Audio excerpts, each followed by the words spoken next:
Hello there, my name is Mr. Beasley and welcome to this video, which is a summary of the main events that happen in Act 4 of Romeo and Juliet.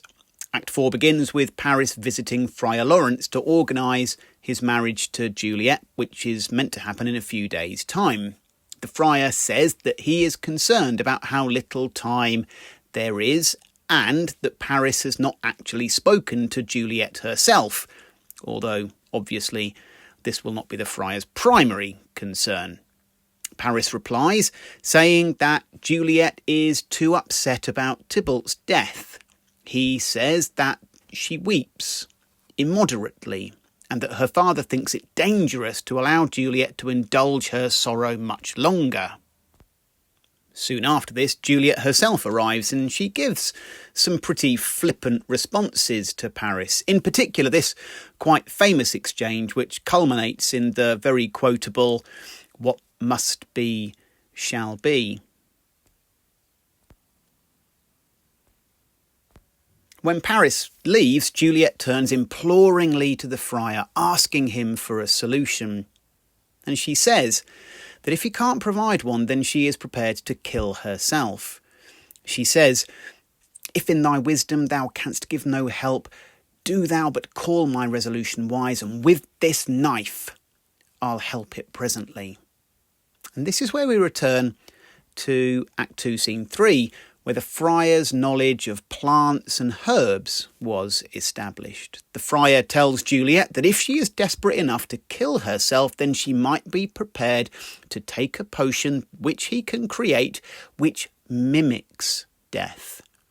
Juliet says that she would rather leap from a tall building than marry Paris, and so the friar tells her to go home, appear to be happy, and agree to marry Paris. The night before the wedding, she needs to make sure that she is alone in her bedroom. Then she needs to take the potion that the friar then gives her, and the effect will be this: no warmth, no breath shall testify thou livest. The roses in thy lips and cheeks shall fade to winey ashes, thy eyes' windows fall like death. In other words, the potion that the friar gives to Juliet will make it appear as though she is dead. She will stay in this death-like state for 42 hours. Paris and the rest of the Capulet family will find her, apparently dead, and take her to the vault where all the Capulet family are buried. In the meantime, the friar will write to Romeo to let him know of the plan, and he will come to the tomb, find Juliet waking, and the pair of them will escape to Mantua. And Juliet bravely agrees.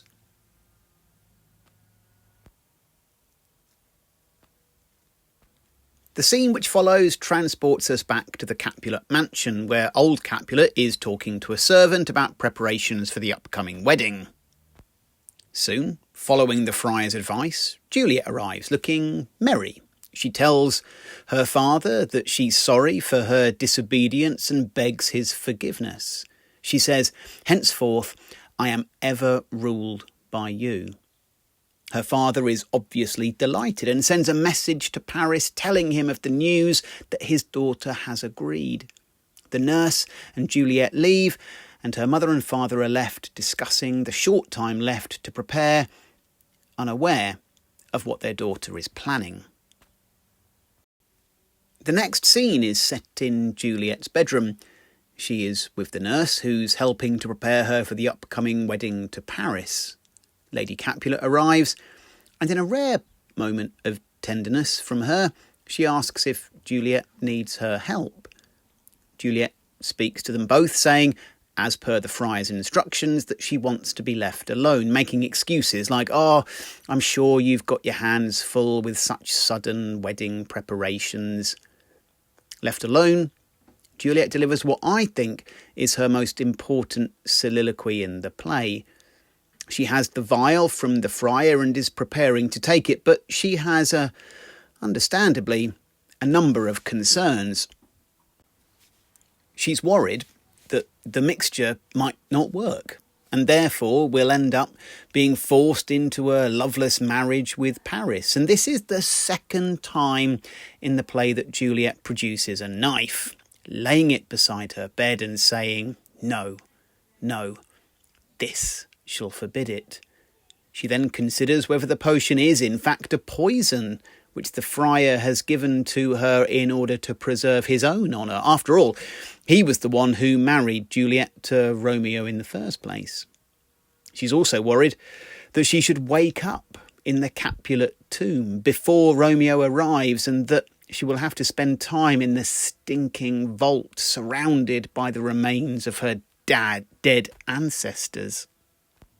And so after all of these considerations, it shows the strength of Juliet's character, that despite all of these fears, she still decides to take the potion, and her final thoughts are of Romeo. "Romeo, Romeo, Romeo, here's drink. I drink to thee." Act 4, Scene 4 is really short and actually rarely performed. It deals with the preparations for the wedding and injects an extra sense of urgency as old Capulet directs the servants as to what they should be doing. And the scene marks the transition from the night before to the day of the marriage. At the end of the scene, some music plays which indicates the arrival of Paris. The morning has arrived, and Capulet sends the nurse to wake Juliet. There's no time delay between the previous scene and this one. The nurse is sent to wake Juliet, and at the beginning of scene 5, we are back in Juliet's bedroom, and the nurse is trying to wake her in preparation for her wedding day. The first 13 lines of this scene are literally taken up with the nurse's attempts to wake Juliet, before eventually realising, or thinking at least, that she is dead. The nurse says, "Alas, alas, help, help, my lady's dead." Lady Capulet hears the noise and arrives in her daughter's bedroom. And in an unexpected counterpoint to the coldness that she's expressed throughout the rest of the play, she says, oh me, my child, my only life, revive, look up, or I will die with thee."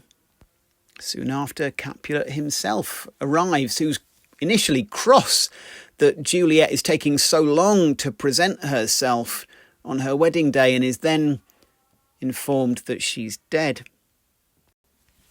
Next to arrive are the friar and Paris. The friar, remember, is playing an act here. He knows that Juliet is only in a death-like state, created by the potion that he has given her. And he begins, "Come, is the bride ready to go to church?" knowing full well that she's not. There follows outpourings of sadness from both of Juliet's parents and also from Paris, which are eventually silenced by the friar, who in a mixed message of blame and consolation says, "The most you sought was her promotion, for 'twas your heaven she should be advanced. And weep ye now, seeing she is advanced above the clouds as high as heaven itself?" Which is sort of saying, well, you wanted her to marry to high status, now she is married to heaven. And what higher position is that?